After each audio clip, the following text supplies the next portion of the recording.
Read and say.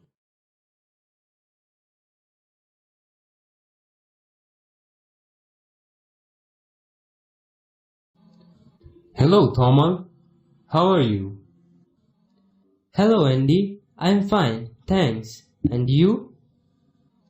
Fine, thanks. Listen, I'm going to the book fair. Would you like to come? I'm sorry, I cannot right now. I have to take this medicine to my grandmother, but I can meet you in an hour. Okay, great. I will see you at the book fair. Right, see you later. Bye. See you.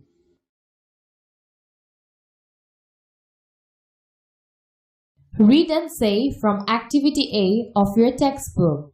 If you want to listen again, then click on the button.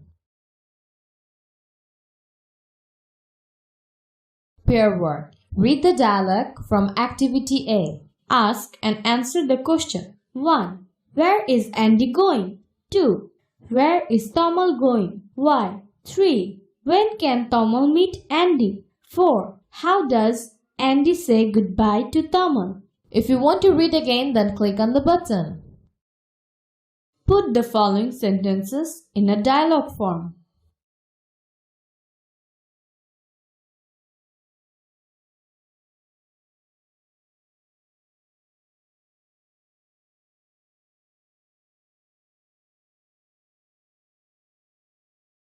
Pair work. Practice saying the dialogue in Activity A.